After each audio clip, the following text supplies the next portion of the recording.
Assalamualaikum warahmatullahi wabarakatuh. Perkenalkan, nama saya Elisa Arni Anggraini dengan NIM 2120201064. Pada kesempatan kali ini saya akan membuat tugas dari MK Pramuka tentang tata cara menggunakan tayamum. Assalamualaikum adik-adik. Waalaikumsalam, Kak. Apa kabarnya hari ini? Alhamdulillah baik. Baik ya, jadi hari ini kita akan belajar materi pramuka yang ada dalam SKU, yaitu tentang materi siaga bantu pada butir pertama, yaitu bisa melaksanakan tayamum. Sebelum kita memulai acara kita hari ini, sebaiknya kita berdoa terlebih dahulu. Berdoa mulai. Bismillahirrohmanirrohim. Rabbi srohli sodari wa yasirli amri wahlul uqdatam min lisani yafqahu qawli. Rabbi zidni ilma warzuqni fahma. Amin. Kita udah berdoa. Sebelum kita mulai, kita sebaiknya tepuk pramuka dulu. Bisa nggak tepuk pramuka? Bisa. Bareng-bareng ya. 1, 2, 3. Tepuk pramuka. Sekali lagi ya. 2 kali tepuk pramuka.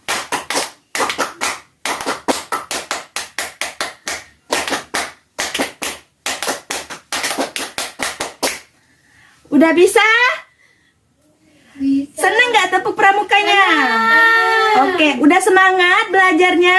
Semangat. Kalau udah semangat, kita akan mulai pembelajaran kita untuk hari ini. Karena udah semangat tadi nih, udah tepuk pramuka juga, kita akan memulai pembelajaran. Pembelajaran kita hari ini ada dalam SKU, yaitu siaga bantu. Dalam butir pertama yang tentang religius, yaitu tata cara bertayamum. Sebelum kita mulai tata cara bertayamum, kakak akan menjelaskan apa itu pengertian tayamum. Pengertian tayamum itu adalah tata cara bersuci untuk membersihkan hadas besar maupun hadas kecil dengan menggunakan tanah atau debu dengan kondisi tertentu. Adapun secara istilah, tayamum itu adalah cara bersuci menggunakan tanah atau debu untuk menggantikan wudhu karena tidak ada air dalam kondisi tertentu.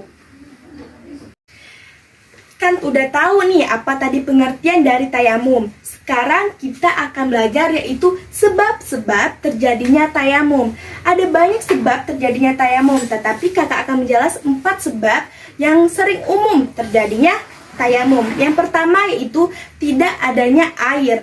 Dalam kondisi misalnya kita hiking atau kita menjelajah alam, kan kita nggak selalu tuh nemu sungai ataupun sumber air. Kalau udah mendekati itu waktu sholat, kita harus sholat kan. Nah, cara kita mengganti wudhu yaitu dengan tata cara bertayamum. Yang kedua yaitu pada saat kita sakit.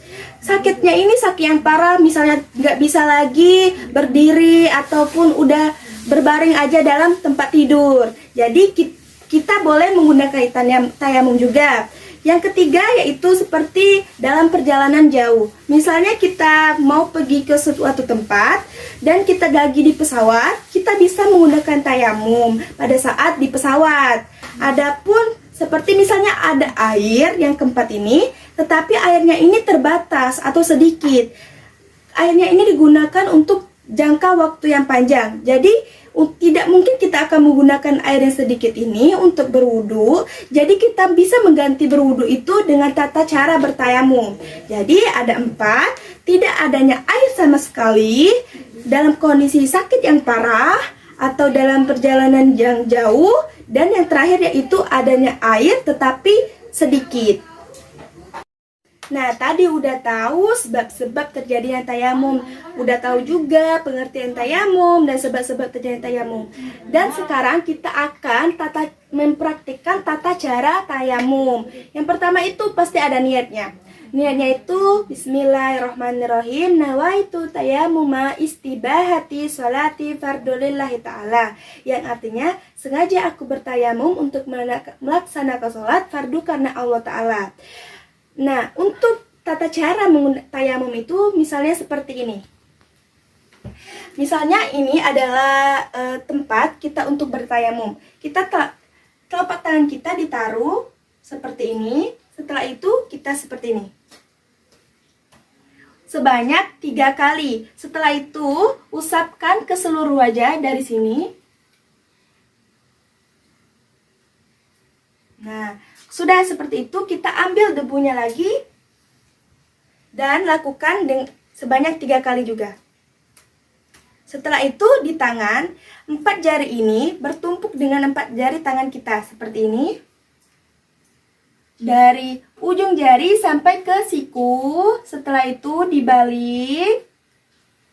Sela-sela jari jempol ini mengenai tangan kita. Nah, seperti ini. Setelah itu, pas seperti ini dibalik. Nah, digantikan ke tangan sebelahnya dengan tata cara yang sama. Seperti ini. Setelah itu, selesai. Nah, itu adalah contoh dari tata cara bertayamum. Dan untuk doa setelah bertayamum itu sama seperti doa setelah berwudu. Adik-adik, kita udah belajar pengertian dari tayamum, sebab-sebab terjadinya tayamum, dan juga tata cara bertayamum dan niat dari bertayamum itu.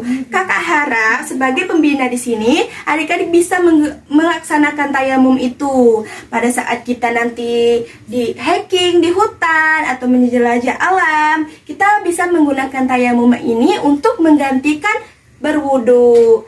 Kakak harap kalian bisa memahaminya dan mempraktikannya. Mungkin ini adalah materi yang bisa kakak sampaikan untuk adik-adik pada hari ini. Semoga bermanfaat. Bila ada salah kata, kakak minta maaf. Kakak akhiri. Wassalamualaikum warahmatullahi wabarakatuh. Waalaikumsalam warahmatullahi wabarakatuh. Sampai jumpa di lain kesempatan. Oke.